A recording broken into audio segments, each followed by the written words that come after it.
Had a friend tell me about this. Explosions heard right outside of Indiana and Michigan. Nuclear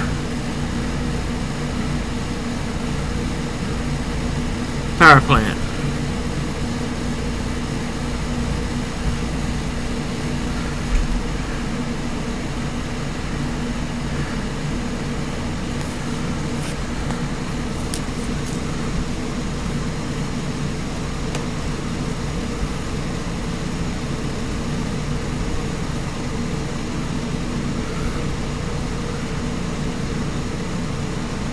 And there was high traces seen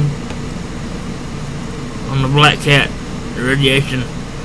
They're seeing the pictures of helicopters over the scene. They're saying the mainstream media is keeping quiet about it. They think it's a cover-up. What do you guys think? Let me know.